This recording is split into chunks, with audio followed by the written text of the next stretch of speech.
Hi friends, I'm Jasmine, aka Jazzy Jet Sets, and welcome back to my channel. Today I'm bringing you 10 things you need to know before visiting South Africa. So number one, you need to understand the importance of greeting people. In South Africa, greeting someone before you say anything to them or ask them a question is really a serious sign of respect.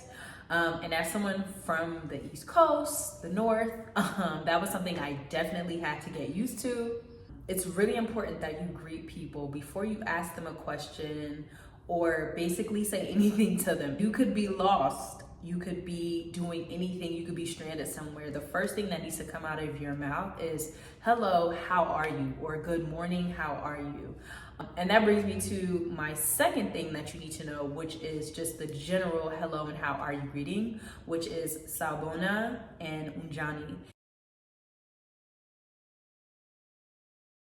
It just means hello, how are you? And usually I think starting a conversation with that, even if you are a foreigner, people can appreciate the fact that you kind of took the time to at least understand the basics of saying hello.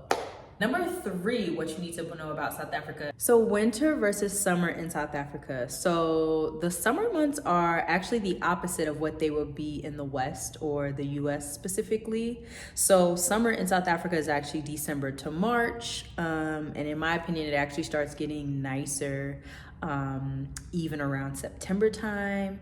And then the winter is actually officially June to August, but it starts getting cool in my opinion around April.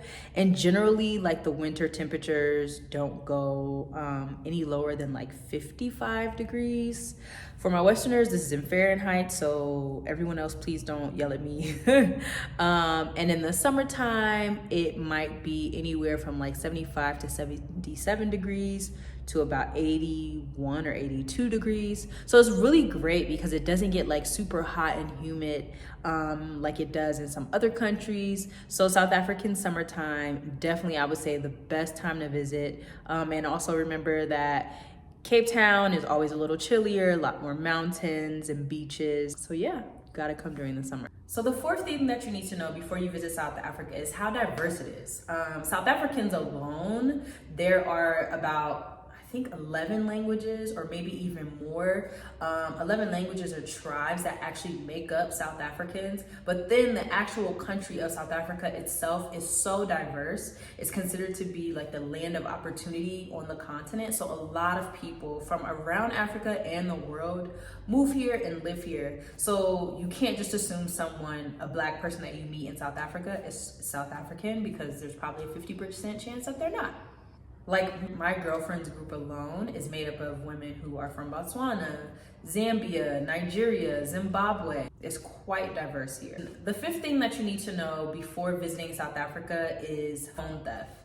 You have to be mindful on your phone while you're out with your phone, while you're in certain stores, or even while you're just kind of out, maybe doing touristy things. Phone theft is a big thing in South Africa.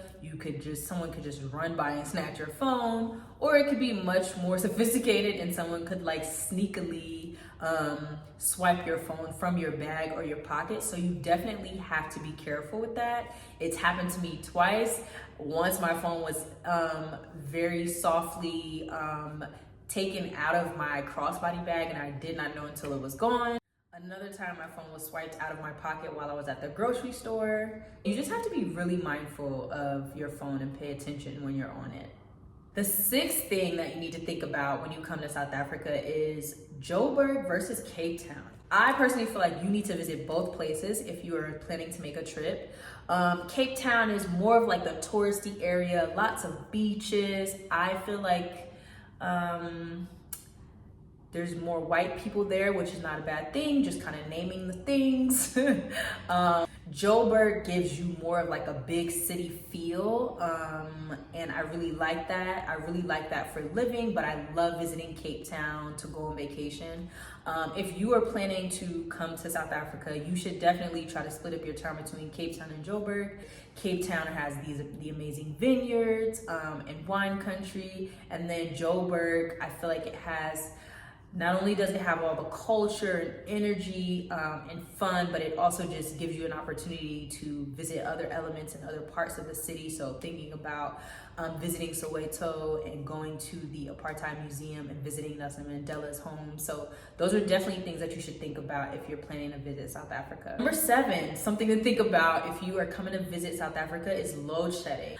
So load shedding is basically when you lose power or electricity for a certain period of time because the primary energy source is at capacity. So they have to offset some of the load.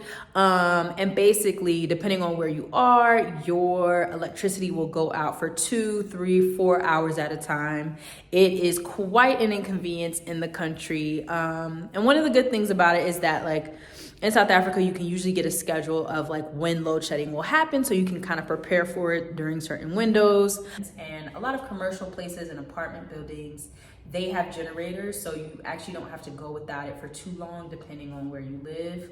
But load shedding is definitely something you want to keep in mind. So number 8, make sure that you do your research before you come to South Africa. I think it's important for people to understand the history of the country and understand the history of apartheid here. And I say that to say my number 8 thing is, don't assume that everyone sees Nelson Mandela as this like savior. Like, yes, he is this amazing figure, and I think people look to him as one of the heroes of the country, but a lot of South Africans don't necessarily agree with his approach to reconciliation. So you can't just assume that a South African might feel a certain hold to Nelson Mandela. But I'm sure you can find that in the conversations. I would say the best thing to do is actually have conversations with South Africans to get their perspectives. Like I said, it's a diverse group of people in this country, and so you're not gonna get one perspective all around. Number 9 would be the music. Let me just start by saying South Africa has some of the best music that I've heard in the world, right? It's the type of music that people listen to here. South Africa is a very house music heavy country. Of course, you'll find R&B, hip hop, Afro beats, but I would say the main genre of music that is heavy in South Africa right now is Amapiano.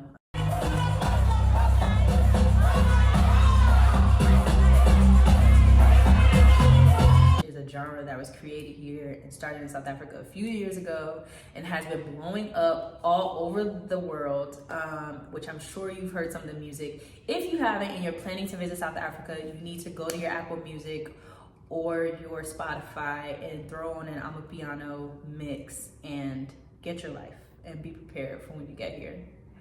So yeah, number 10 is more so just a few words that I think you should be aware of if you are planning to visit South Africa.